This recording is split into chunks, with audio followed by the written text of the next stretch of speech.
Hello friends, स्वागत है आपका हमारे यूट्यूब चैनल एपी ज्ञान सोशल टेक्नोलॉजी में। तो हम बात करेंगे बीए तृतीय वर्ष के तृतीय प्रश्न पत्र की, जिसका फर्स्ट चैप्टर है ब्रजभाषा साहित्य का विकास। जिसका पहला प्रश्न है हिंदी दिवस कब मनाते हैं। तो इसका आंसर है 14 सितंबर को हिंदी दिवस मनाते हैं। हिंदी के अंदर कितनी भाषाएं आती हैं। तो हिंदी के अंदर 5 भाषाएं आती हैं। पश्चिमी हिंदी के अंदर कितनी बोलियां हैं। तो पश्चिमी हिंदी के अंदर 18 बोलियां हैं। भारत के संविधान को कब राज्यभाषा की मान्यता प्राप्त हुई थी।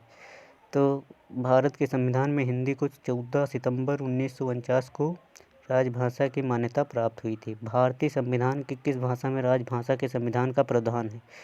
तो भारतीय संविधान के भाग 17 में राजभाषा के संविधान का प्रावधान है।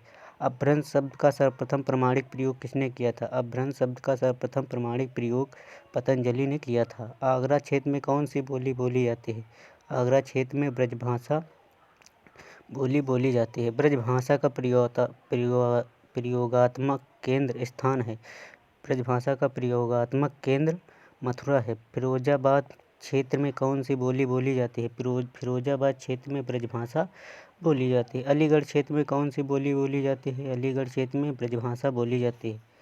किस बोली का क्षेत्र सबसे विस्तृत है। ब्रजभाषा का क्षेत्र सबसे विस्तृत है। रसिकानंद किस कवि की कृत है। रसिकानंद ग्वाल कवि की कृत है। भूषण किस युग के कवि हैं। भूषण रीतकाल के कवि हैं। शिवराज भूषण किसकी कृत है। शिवराज भूषण भूषण की कृत है। सन व संवत में अंतर कितने वर्ष का होता है। सन व संवत में 57 वर्ष का अंतर होता है। भाव विलास किस प्रसिद्ध कवि की कृत है। भाव विलास देव कवि की कृत है। रहीम किस मुगल शासक के राग दरबारी कवि थे। रहीम अकबर के राग दरबारी कवि थे। अष्टछाप की स्थापना कब हुई। तो अष्टछाप की स्थापना 1565 ईस्वी में हुई। अष्टछाप में कितने कवि थे। अष्टछाप में 8 कवि थे। अष्टछाप का गठन किस आचार्य ने किया था। अष्टछाप का गठन आचार्य विठल नाथ ने किया था। नरसी जी का मायरा किसकी कृत है। नरसी जी का मायरा मीराबाई की कृत है। इश्कलता किसकी कृत है। इश्कलता घनानंद की कृत है। गंग कवि किस मुगल शासक के दरबारी कवि थे। गंग कवि अकबर के दरबारी कवि थे। रसमंजरी किसकी कृत है। रसमंजरी नंद दास की कृत है। गांववारी किसकी उपबोली है। गांववारी ब्रजभाषा की उपबोली है।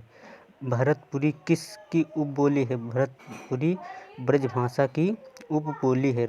रस विलास के रचनाकार कौन है। रस विलास के रचनाकार चिंतामणि जी हैं।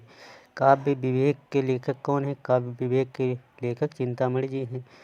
श्रृंगार मंजरी किसकी कृत है। श्रृंगार मंजरी चिंतामणि की कृत है। रसराज के रचनाकार कौन है। रसराज के रचनाकार मतीराम जी हैं।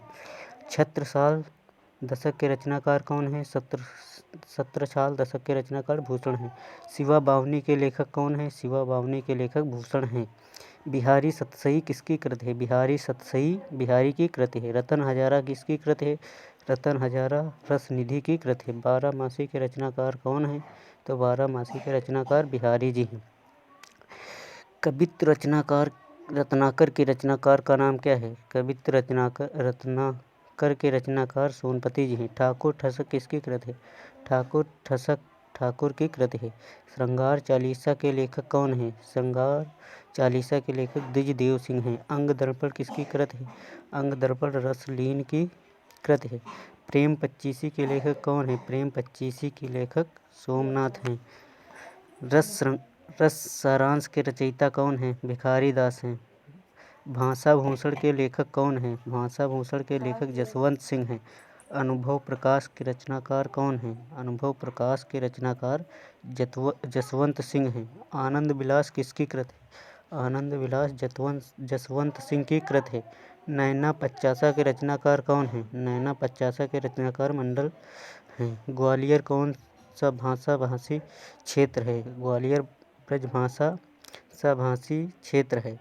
खड़ी बोली किस उपभाषा वर्ग के अंतर्गत आती है। खड़ी बोली पश्चिमी हिंदी के अंतर्गत आती है। रीतकाल को कलाकाल किसने कहा। रीतकाल को कलाकार रामचंद्र शुक्ल रसाल ने कहा। रीतकाल नामांकन किसका है। रीतकाल नामांकन रामचंद्र शुक्ल जी का है।